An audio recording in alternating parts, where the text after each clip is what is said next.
કેમ છો વિદ્યાર્થી મિત્રો? હવે આપણે ચેપ્ટર નંબર 2 જેનું નામ છે પરમાણુનું બંધારણ એને શરૂ કરીએ છીએ. તો પરમાણુના બંધારણની અંદર પહેલા તો બેઝિક થોડી પ્રસ્તાવના આપેલી છે. એ કોઈ થિયરીમાં હોતી નથી. પ્રસ્તાવનામાં મોટા ભાગનું તમને આગળના ચેપ્ટરમાં જે કંઈ પણ આપણે ભણ્યા એ સમજાવ્યું છે. તો આગળના ચેપ્ટરની અંદર આપણે રાસાયણિક પ્રક્રિયાના સંયોગીકરણના નિયમો વિશે ભણ્યા હતા અને એના પછી એક લાસ્ટ ડાલ્ટનની એટોમિક થિયરી એટલે કે ડાલ્ટનનો પરિમાણીય સિદ્ધાંત જે ખૂબ જ આઈએમપી છે, તો ખાસ એને તૈયાર કરવું. તો એ પરિમાણીય સિદ્ધાંત વિશે પણ થોડું સમજાવ્યું છે કે ડાલ્ટનનો પરિમાણીય સિદ્ધાંત એટલે શું?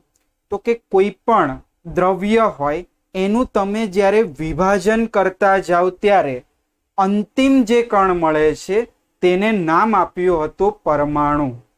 અને ડાલ્ટને શું કીધું હતું? પરમાણુ અવિભાજ્ય છે. પણ ઘણી બધી વસ્તુ આ નિયમને સ્વીકાર કર્યો નહોતો. એટલે કે ઘણા બધા એવા એક્સપેરિમેન્ટ હતા જે આ નિયમને સ્વીકૃત નહોતા કરતા.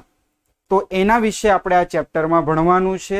અને પરમાણુનું સંપૂર્ણ બંધારણ, પરમાણુમાં કયા કયા કણો રહેલા હોય છે, એના ઇલેક્ટ્રોનિક રચના, એ બધું આ ચેપ્ટરમાં આપણે ભણવાનું થશે.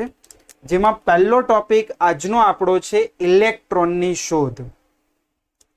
તો પહેલો એક પોઈન્ટ હું કહું છું કે પરમાણુની અંદર જ્યારે આપણે એનું વિભાજન કરીએ છીએ ત્યારે તેમાં 3 મૂળભૂત કણો જોવા મળે છે: પ્રોટોન, ન્યુટ્રોન અને ઇલેક્ટ્રોન. ડાલ્ટને શું કીધું હતું કે પરમાણુ અવિભાજ્ય છે. 18મી સદીની વાત છે. ત્યારબાદ 19મી અને 20મી સદીમાં કેટલાક વૈજ્ઞાનિકોએ શોધ્યું કે પરમાણુનું પણ વિભાજન શક્ય છે અને પરમાણુની અંદર આવા અવપરમાણીય કણો રહેલા હોય છે. તો તમને એક નાનો અમથો ટોપિક આપ્યો છે અવપરમાણીય કણો, જેની અંદર તમને આપ્યું છે કે ડાલ્ટનનો પરિમાણીય સિદ્ધાંત, દ્રવ્ય સંચયનો નિયમ, ગુણાંક પ્રમાણનો નિયમ, નિશ્ચિત સંરચનાનો નિયમ ખૂબ જ સારી રીતે સમજાવી શકે છે. પણ કેટલાક પ્રયોગો સમજવામાં એ નિષ્ફળ નીવડ્યો છે. જેમાં એક સારું એવું ઉદાહરણ આપ્યું છે કે જ્યારે તમે કાચ અથવા એબોનાઇટ એ એક પ્રકારનું કઠણ રબર આવે છે, અથવા પ્લાસ્ટિક લઈ લો, એને તમે જ્યારે આપણા ચામડા ઉપર એને ઘસીએ, અથવા કોઈ સુવાળી વસ્તુ હોય અથવા કોઈ ઊન હોય એના ઉપર ઘસવામાં આવે છે ત્યારે તે વસ્તુમાં વિદ્યુત ઉત્પન્ન થાય છે. તો આ એક વિદ્યુત કેમ ઉત્પન્ન થાય છે એ બધી વસ્તુ આપણે આ ચેપ્ટરમાં ભણવાની છે. વિદ્યુત ઉત્પન્ન થવા પાછળનું કારણ શું છે? તો એ કારણ આ ઇલેક્ટ્રોન જ છે. કોઈ પણ દ્રવ્ય હોય એ દ્રવ્યની અંદર ઇલેક્ટ્રોન સમાયેલા હોય. હવે એ ઇલેક્ટ્રોન કઈ જગ્યાએ હશે? તો ઇલેક્ટ્રોન પરમાણુના અંદર હશે. પરમાણુમાં મૂળભૂત 3 કણો હોય છે: પ્રોટોન, ન્યુટ્રોન અને ઇલેક્ટ્રોન. જેમાં પહેલું સમજવાનું છે આજે ઇલેક્ટ્રોનની શોધ. તો જો ઇલેક્ટ્રોનની શોધ કોણે કરેલી છે અને શરૂઆત કોણે કરેલી છે? તો ઇલેક્ટ્રોનની શોધ પૂછે તો જે થોમ્સન આવે. પણ ઇલેક્ટ્રોનની શોધ માટેના જે પ્રયોગો શરૂ કર્યા હતા એ માઇકલ ફેરાડે નામના વૈજ્ઞાનિકે કરેલા છે. તો એ પહેલો જ પોઈન્ટ લખીશું, Michael Faraday. Michael Faraday cathode કિરણ નળીનો પ્રયોગ કર્યો હતો. હવે એના ઉપર તમને 2 પેરેગ્રાફ આપ્યા છે, એ જાણકારી માટે છે. જો એની અંદર એક પેરેગ્રાફ શું છે કે માઇકલ ફેરાડે શું કર્યું હતું, આ તમારે આ થિયરીમાં નથી લખવાનું. એક પેરેગ્રાફ આપ્યો છે કે માઇકલ ફેરાડે આ વિદ્યુત વિભાજન, આપણે વિદ્યુત વિભાજન કરવા માટે અહીંયા વિદ્યુત વિભાજ્યનું દ્રાવણ ભરવામાં આવે. ત્યારબાદ એક અંદર એનોડ હોય અને બીજો અંદર કેથોડ હોય. હવે અહીંયા શું કરીએ છીએ? આ એનોડ ધન ધ્રુવ તરીકે, આ કેથોડ ઋણ ધ્રુવ તરીકે. અહીંયા જોડી દેવામાં આવે બેટરી. તો માઇકલ ફેરાડે શું કર્યું? વિદ્યુત વિભાજ્યના દ્રાવણમાંથી આ બેટરી વડે વોલ્ટેજ પસાર કર્યો, વિદ્યુત પ્રવાહ પસાર કર્યો. તો આ દ્રાવણની અંદર વિદ્યુત પ્રવાહના વહનને કારણે કેથોડ ઉપર કંઈક દળ જમા થતું હતું. વિદ્યુત પ્રવાહના વહનને કારણે કેથોડ ઉપર દળ જમા થતું હતું. આ જે નિયમો છે એ નિયમો આપણે વિદ્યુત રસાયણ ચેપ્ટર ધોરણ 12 ની અંદર ડિટેલમાં ભણીશું. તો એક પેરેગ્રાફ આપ્યો છે આ, એટલે અહીંયા કંઈક ખ્યાલ આવ્યો કે વિદ્યુત જે ઉત્પન્ન થાય છે એ વિદ્યુત એ કંઈક કણોનું બનેલું હશે, અને એ કણ આ ઇલેક્ટ્રોન. વિદ્યુત પ્રવાહ એક જગ્યાએથી બીજી જગ્યાએ કોણ લઈ જાય? તો કે ઇલેક્ટ્રોન. આપણે નોર્મલી વાત કરીએ કે કોઈ વાયર હોય, એ વાયરની અંદર ઇલેક્ટ્રિસિટી, વિદ્યુત પ્રવાહ એક જગ્યાએથી બીજી જગ્યાએ જાય ત્યારે શું થાય? ઇલેક્ટ્રોનનું અંદર મૂવમેન્ટ થતું હોય છે. ઇલેક્ટ્રોનની અંદર શું થતી હોય છે? ગતિ થતી હોય છે. તો એક પેરેગ્રાફ આપ્યો છે આના માટે, એટલે કે આ કંઈક વિદ્યુત કણ ધરાવતું હશે, બરોબર? વિદ્યુત પ્રવાહ એ કંઈક વિદ્યુત કણ ધરાવતું હશે. હવે એના નીચે એક પોઈન્ટ છે, એ આપણને નોર્મલી ખ્યાલ જ હોય કે બે સમાન વીજભાર વચ્ચે અપાકર્ષણ થાય અને બે વિરુદ્ધ વીજભાર વચ્ચે શું થશે? આકર્ષણ. આવી રીતે કે ધારો કે પ્લસ અને આ માઇનસ, તો આ બંને અસમાન વિદ્યુત ધ્રુવ અથવા વિદ્યુત ભાર, તો આ બંને વચ્ચે શું થશે? આકર્ષણ. આકર્ષણ. જો બંને સમાન હોય તો આવી કન્ડિશનમાં શું થશે? અપાકર્ષણ થશે. ખ્યાલ આવે? તો એક પોઈન્ટ આપણે અંડરલાઈન કરજો. બે સમાન વીજભારો વચ્ચે અપાકર્ષણ થાય છે અને બે અસમાન વીજભારો વચ્ચે આકર્ષણ જોવા મળે છે. હવે આપણે એનો પ્રયોગ સમજીએ, માઇકલ ફેરાડેનો પ્રયોગ. તો જો રચના તમારે લખવાની કે માઇકલ ફેરાડે શું કર્યું? શૂન્ય અવકાશ કરેલી કાચની નળી લીધી. માઇકલ ફેરાડે શૂન્ય અવકાશ કરેલી કાચની નળીમાં, ચલો આપણે જોડે જોડે જે પણ અહીંયા રચના લખીએ છીએ એના ઉપરથી એની આકૃતિ પણ બનાવતા જઈએ. શૂન્ય અવકાશ કરેલી કાચની નળી આવી રીતે લીધી.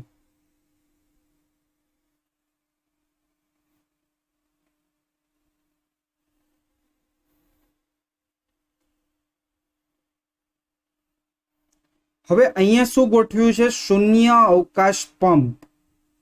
શૂન્ય અવકાશ પંપનું કામ શું હોય? આપણે ઘરે જે વેક્યુમ ક્લીનરનો ઉપયોગ કરીએ એ જ પ્રકારનું હોય. વેક્યુમ ક્લીનર તમે આમ નાખો એટલે બધી જે ડસ્ટ પાર્ટિકલ, ધૂળના રજકણો હોય બધા ખેંચી લે. એવી જ રીતે અહીંયા આ ટ્યુબની અંદર જો કોઈ વાયુ હશે તો એને આપણે શું કરીએ છીએ? અહીંયા શૂન્ય અવકાશ પંપ વડે ખેંચી લેવામાં આવે છે.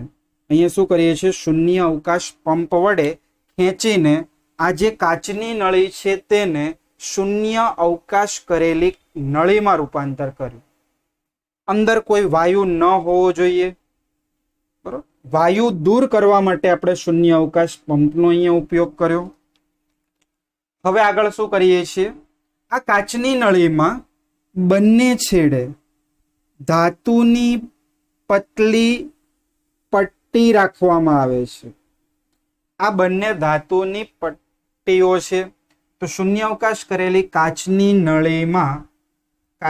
નળીના બંને છેડે ધાતુની પાતળી પટ્ટી મૂકવામાં આવે છે. હવે આ જે ધાતુની પટ્ટી મૂકી તેને નામ શું આપ્યું? વિદ્યુત ધ્રુવ. આને આપણે શું કહીએ છીએ? વિદ્યુત ધ્રુવ. જેને વિદ્યુત ધ્રુવ તરીકે ઓળખવામાં આવે છે. આ બંનેને આપણે શું કહી દઈશું? વિદ્યુત ધ્રુવ. વિદ્યુત ધ્રુવ જેવું આવે એટલે બે વિદ્યુત ધ્રુવ હોય, એક એનોડ હોય અને બીજું કેથોડ હોય. તો અહીંયા આને આપી દીધું આપણે કેથોડ. કેથોડ ઋણ વીજભારિત. આ થઈ ગયું આપણા માટે એનોડ. એનોડ ધન વીજભારિત. હવે શું કરીએ છીએ અહીંયા? તો હવે આ જે ધાતુની પટ્ટીઓ છે તેને આપણે વિદ્યુત વાહક તાર મારફતે, અહીંયાથી આપણે વિદ્યુત વાહક તાર બહાર કાઢ્યો, અહીંયાથી પણ વિદ્યુત વાહક તાર બહાર કાઢ્યો અને વિદ્યુત તાર વાહક મારફતે એક બેટરી સાથે જોડવામાં આવે. અહીંયા શું જોડી દીધું આપણે? બેટરી. અહીં એક સ્વિચ રાખીએ આવી રીતે. આ સ્વિચ અને આ બેટરી આપણે હાઈ વોલ્ટેજ પસાર કરવાનું છે. ચલો, આ થઈ ગઈ આખી એની રચના. ફરીથી માઇકલ ફેરાડે એના પ્રયોગમાં શું કર્યું? શૂન્ય અવકાશ કરેલી કાચની નળી લીધી, જેના બંને છેડે ધાતુની પટ્ટીઓ મૂકી, જેને આપણે વિદ્યુત ધ્રુવ કીધો. એક એનોડ છે, એક કેથોડ છે. કેથોડ ઋણ વીજભારિત છે, એનોડ ધન વીજભારિત છે. હવે આ બંને વિદ્યુત ધ્રુવને, અહીંયા થિયરીમાં બધું લખવાનું છે, આ બંને વિદ્યુત ધ્રુવને વીજવાહક તાર મારફતે ઊંચા વોલ્ટેજ ધરાવતી બેટરી સાથે જોડવામાં આવે છે. આ આખી અહીંયા જે પ્રયોગ છે એની રચના પૂર્ણ થઈ. હવે આપણે એની કાર્ય પદ્ધતિ જોઈએ. શું કર્યું કાર્ય પદ્ધતિની અંદર? તો માઇકલ ફેરાડે શું કર્યું? અહીંયા જેવી આ સ્વિચ ઓન કરી, જેવી આ સ્વિચ ચાલુ કરી, ત્યારે તેને કેથોડ વિદ્યુત ધ્રુવ તરફથી એનોડ વિદ્યુત ધ્રુવ તરફ, કેથોડ વિદ્યુત ધ્રુવથી એનોડ વિદ્યુત ધ્રુવ તરફ કિરણો જોવા મળ્યા. આવી રીતે કેથોડથી એનોડ તરફ કઈક કિરણો જોવા મળ્યા અને આ કિરણોને નામ શું આપ્યું? તો કેથોડ કિરણો આપવામાં આવ્યું. અહીં લખી દઈએ, આ કિરણોનું નામ શું આપવામાં આવ્યું? કેથોડ કિરણો. હવે જો ફરીથી એક વખત શું કર્યું? અહીંયા માઇકલ ફેરાડે સ્વિચ જેવી ઓન કરી એટલે આ કિરણો કેથોડથી એનોડ તરફ જોવા મળ્યા. એની ગતિ જે હતી આ દિશામાં હતી, કેથોડથી એનોડ તરફ. બરોબર. પાછી સ્વિચ બંધ કરી દીધી તો કિરણો જોવા ન મળ્યા. પાછી સ્વિચ ચાલુ કરી તો કિરણો જોવા મળ્યા. એટલે અહીંયા કંઈક એવું કન્ક્લુઝન આવ્યું કે આ જે પણ કણો છે એ કણો કયા વીજભારિત હશે? તો જો એનોડ આપણો કયો વીજભારિત છે? ધન વીજભારિત. હવે કોઈ પણ કણની ગતિ આ ઋણથી ધન થાય છે, ધન ધ્રુવ તરફ આકર્ષાય છે.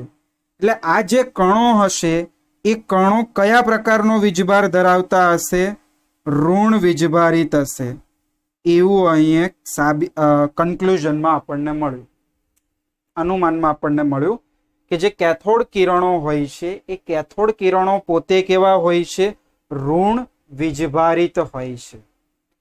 હવે એક વસ્તુ કે આ જે કેથોડ કિરણો છે એ આપણે નરી આંખે જોઈ શકાતા નથી. અહીંયા તો આપણે આકૃતિમાં દર્શાવી દીધું કે આવી રીતે કેથોડ કિરણો જાય છે, પણ કેથોડ કિરણો આપણને જોવા મળતા નથી.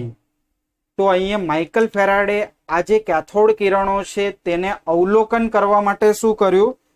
તો અવલોકન કરવા માટે એનોડ વિદ્યુત ધ્રુવમાં એક છિદ્ર કરી દીધું આવી રીતે, અને એનોડ વિદ્યુત ધ્રુવની પાછળનું જે આ પડ છે, જે હું વાદળી પેનથી કરું છું, ત્યાં પાછળના પડને ZnS, ZnS એટલે શું થશે? Zinc sulphide. ફરીથી આ કેથોડ કિરણો આપણને નરી આંખે જોઈ શકાતા નથી. કેથોડ કિરણોની હાજરી ચકાસવા માટે એનોડ વિદ્યુત ધ્રુવમાં એક છિદ્ર કરવામાં આવે છે અને એનોડ વિદ્યુત ધ્રુવની પાછળ જે કાચની નળી છે ત્યાં ઝિંક સલ્ફાઇડ, ઝિંક સલ્ફાઇડને આપણે શું કહીએ છીએ? સ્ફુરદીપ્ત પદાર્થ. સ્ફુરદીપ્ત પદાર્થ એટલે કેવા પદાર્થો? તો જે પદાર્થ પર કોઈ વીજભારિત કણ અથડાય તો ત્યાં એક ઝબકારો થશે, તેજસ્વી સ્ફોટ થશે, એક ચમકારો થશે, તો એ પદાર્થ છે આ સ્ફુરદીપ્ત. ZnS એટલે શું થશે? સ્ફુરદીપ્ત પદાર્થ. તો અહીંયા સ્ફુરદીપ્ત પદાર્થનું પડ ચડાવી દીધું. પછી શું કર્યું હવે માઇકલ ફેરાડે? તો સ્વિચ ઓન કરી. તો જેવી સ્વિચ ઓન કરી એટલે કેથોડમાંથી કિરણો ઉત્પન્ન થઈને શું કરશે? એનોડ તરફ જશે. અને હવે કિરણો કઈ જગ્યાએ અથડાણા? આ ZnS ના પડદા ઉપર અથડાણા. અને જેવા પડદા ઉપર અથડાણા એટલે અહીંયા શું જોવા મળ્યો? તેજસ્વી ધબ્બો જોવા મળ્યો, તેજસ્વી એક ચમકારો જોવા મળ્યો, સ્પોટ થયું ત્યાં. એટલે અહીંયા કન્ક્લુઝન નીકળ્યું કે આ જે વિદ્યુત પ્રવાહ આપણે પસાર કર્યો તો આ ધાતુની જે પ્લેટ છે એ પ્લેટમાંથી કઈક કણો પસાર થાય છે, જે કણો ઋણ વીજભારિત હોવા જોઈએ. કેમ? કારણ કે આ કણો એનોડ તરફ પ્રસરણ પામે છે. એનોડ કેવો છે? ધન વીજભારિત. માટે અહીંયા તારણમાં એવું નીકળ્યું કે કેથોડ કિરણો ઋણ વીજભારિત કણો હોવા જોઈએ, જે એનોડ તરફ પ્રસરણ પામે છે અને ત્યાં તેજસ્વી ધબ્બો આપે છે. તો આ થઈ ગયો આખું પ્રયોગનું. અહીં આખી તમને ચોપડીમાં બે આકૃતિ આપી છે, એક નોર્મલ આપી છે અને બીજાની અંદર ઝિંક સલ્ફાઇડનું લેયર લગાવી દીધું છે, લાલ કલર જેવું લગાવ્યું છે પાછળ. બાકી આ રીતનું સેટઅપ છે. અહીંયા તમારે થિયરી ચોપડીમાંથી લખી દેવી એ પ્રમાણે. જે વસ્તુ કરીએ છીએ એને આપણી ભાષામાં અહીંયા લખવાનું છે. હવે વાત આવે છે મેઇન, કે જે આ પરિણામો છે એ જ મુખ્ય છે. ઇલેક્ટ્રોનની શોધ દરમિયાન આ જે પ્રયોગો છે એ ઘણા બધા વૈજ્ઞાનિકોએ અલગ અલગ કર્યા હતા. શરૂઆત કોણે કરી હતી? Michael Faraday. ત્યારબાદ ઘણા બધા વૈજ્ઞાનિકોએ આ પ્રયોગો કર્યા અને આ પ્રયોગોના જે પરિણામો છે એ પરિણામો અહીંયા લખવામાં આવ્યા છે. પહેલું પરિણામ શું છે જે આપણે અહીંયા જોયું? જો દરેકે આ પરિણામો મોઢે કરવાના. પહેલું, કેથોડ કિરણો કેથોડથી શરૂ થઈને એનોડ તરફ જાય છે. ક્લિયર છે? પ્રયોગની અંદર આપણે સમજ્યા કે જે કેથોડ કિરણો આ બ્લેક પેનથી દર્શાવે છે, કેથોડ કિરણો કેથોડથી શરૂ થઈને એનોડ તરફ જાય છે. પરિણામ નંબર 2, તો મેં તમને બીજું પરિણામ પણ કીધું કે કેથોડ કિરણો પોતે દ્રશ્યમાન નથી, એટલે કે કેથોડ કિરણોને આપણે જોઈ શકતા નથી. તો એને ચેક કરવા માટે, એનું અવલોકન કરવા માટે આપણે શું કરીએ છીએ? સ્ફુરદીપ્ત પદાર્થ ZnS લગાવી દઈએ છીએ પાછળ એનું અસ્તર, અને પછી આપણે સ્વિચ ઓન કરી. તો એ આખો બીજો પોઈન્ટ છે, સાંભળો. આ કેથોડ કિરણો પોતે દ્રશ્યમાન નથી, પરંતુ તેમની વર્તણૂક અમુક પ્રકારના પદાર્થોની મદદથી જાણી શકાય છે. પર કેથોડ કિરણોને અમુક પદાર્થની મદદથી જાણી શકાય, અને એવા પદાર્થોને આપણે શું કહીએ છીએ? સ્ફુરદીપ્ત અથવા પ્રસ્ફુરણ પદાર્થો. જો એ બંને નામ લખ્યા છે, સ્ફુરદીપ્ત અથવા શું કહીએ છીએ? પ્રસ્ફુરણ પદાર્થો. ફ્લોરોસેન્ટ સબસ્ટન્સ જેને કહીએ છીએ, એની મદદથી જાણી શકાય છે. તો શું કરવામાં આવે છે? આ પદાર્થો પર જ્યારે આ કેથોડ કિરણો અથડાય છે ત્યારે પદાર્થ શું થાય છે? ચળકે છે. ક્લિયર? અહીંયા ઝિંક સલ્ફાઇડ જ્યારે આપણે લગાવ્યું અને એના ઉપર જ્યારે કેથોડ કિરણો અથડાશે ત્યારે આ જે પદાર્થ છે એ ચળકે છે. તો 2 પોઈન્ટ ક્લિયર થઈ જાય. પોઈન્ટ નંબર 1 ફરીથી, કે કેથોડ કિરણો કેથોડથી શરૂ થઈને એનોડ તરફ જાય છે. પોઈન્ટ નંબર 2, કેથોડ કિરણો પોતે દ્રશ્યમાન નથી, પણ આ કિરણોની વર્તણૂક અમુક પદાર્થો, કેવા પદાર્થો? સ્ફુરદીપ્ત અથવા પ્રસ્ફુરણ પદાર્થો, જેને ફ્લોરોસેન્ટ ઇંગ્લિશમાં કહીએ છીએ, એની મદદથી તમે તપાસી શકો છો. જ્યારે સ્ફુરદીપ્ત પદાર્થ પર કેથોડ કિરણ અથડાય છે ત્યારે તે ચળકે છે. બીજો પોઈન્ટ. પોઈન્ટ નંબર 3 ખાસ અહીંયા સમજો, આગળ એનો ઉપયોગ આવશે. તો જો આ જે કેથોડ કિરણો જાય છે, અહીંયા અત્યારે કોઈ જ પ્રકારનું ચુંબકીય ક્ષેત્ર કે વિદ્યુતીય ક્ષેત્ર લાગુ નથી પાડ્યું, એટલે આ કેથોડ કિરણો શું થાય છે? સ્ટ્રેટ સીધી રેખામાં ગતિ કરે છે. પણ આગળ જ્યારે આપણે અભ્યાસ કરવાનો છે બીજી થિયરીઓની, એની અંદર આપણે ચુંબકીય અને વિદ્યુતીય ક્ષેત્ર જ્યારે એપ્લાય કરીશું, ત્યારે જે વિદ્યુતના જે કેથોડ કિરણો છે એ પોતાનો માર્ગ સીધી રેખામાં ગતિ નહીં કરે, વિચલિત થશે, વિચલન પામશે. તો ત્રીજો પોઈન્ટ એ આપ્યો છે કે વિદ્યુતીય અને ચુંબકીય ક્ષેત્રની ગેરહાજરીમાં આ કિરણો સીધી રેખામાં ગતિ કરે છે. અત્યારે જો અહીંયા કોઈ જ પ્રકારનું આપણે ક્ષેત્ર લાગુ નથી પાડ્યું, ચુંબકીય ક્ષેત્ર પણ નથી, વિદ્યુતીય ક્ષેત્ર પણ નથી, માટે આ કિરણો શું થાય છે? સીધી રેખામાં ગતિ કરે છે. ક્લિયર?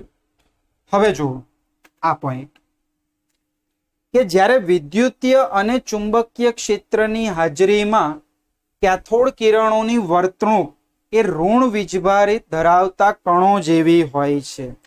વિદ્યુતીય અને ચુંબકીય ક્ષેત્ર આના ઉપર લાગુ પાડવામાં આવે છે ત્યારે જે કેથોડ કિરણો છે એની વર્તણૂક આપણને કોના જેવી મળે છે? ઋણ વીજભારિત કણો જેવી મળે છે. આ સૂચવે છે કે કેથોડ કિરણો એ ઋણ વીજભાર ધરાવતા કણો છે. કેથોડ કિરણો શું છે? ઋણ વીજભાર ધરાવતો કણ, જેને નામ શું આપી દેવામાં આવ્યું? ઇલેક્ટ્રોન, જેને ઇલેક્ટ્રોન કહે છે. પોઈન્ટ નંબર 3 કે જ્યારે આમાં વિદ્યુતીય અને ચુંબકીય ક્ષેત્ર લાગુ પાડવામાં આવે છે ત્યારે કેથોડ કિરણોની વર્તણૂક ઋણ વીજભાર ધરાવતા કણ જેવી જોવા મળે છે, માટે કેથોડ કિરણોને ઇલેક્ટ્રોન નામ આપવામાં આવે છે. પોઈન્ટ નંબર 4 અહીંયા પૂરો થાય છે. ફરીથી જોઈ લો એક વખત. વિદ્યુતીય અને ચુંબકીય ક્ષેત્રની હાજરીમાં કેથોડ કિરણોની વર્તણૂક ઋણ વીજભાર ધરાવતા કણો જેવી હોય છે. આ સૂચવે છે કે કેથોડ કિરણો ઋણ વીજભાર ધરાવતા કણો છે, જેને ઇલેક્ટ્રોન કહેવામાં આવે છે. છેલ્લો પોઈન્ટ અને 5મો પોઈન્ટ સાંભળજો. હવે આ પોઈન્ટ કે અહીંયા મેં તમને કીધું આ જે વિદ્યુત ધ્રુવો છે એ ધાતુના વિદ્યુત ધ્રુવો છે. હવે તમે અહીંયા કોપરનો વિદ્યુત ધ્રુવ લ્યો, સિલ્વરનો લ્યો, ઝિંકનો લ્યો. આ ધાતુ તમે કોઈ પણ લઈ શકો, કોપર, સિલ્વર, ઝિંક, એલ્યુમિનિયમ, કોઈ પણ. અંદર જો થોડો ઘણો વાયુ હોય તો પણ એ કોઈ પણ લઈ શકાય. કોઈ વાયુ વિદ્યુત ધ્રુવ હોય તો વાયુ લેવું પડે. તો આ પ્રયોગ દરમિયાન આ જે ધાતુના વિદ્યુત ધ્રુવો છે એ અલગ અલગ પ્રકારના લઈને ફરીથી આ એક્સપેરિમેન્ટ કરવામાં આવ્યો, તો પણ અવલોકન આનું આ જ જોવા મળ્યું. ઝિંકનો વિદ્યુત ધ્રુવ લીધો તો પણ કેથોડ કિરણો જોવા મળ્યા, એલ્યુમિનિયમનો વિદ્યુત ધ્રુવ લીધો તો પણ કેથોડ કિરણો જોવા મળ્યા, સિલ્વરનો વિદ્યુત ધ્રુવ લીધો તો પણ કેથોડ કિરણો જોવા મળ્યા.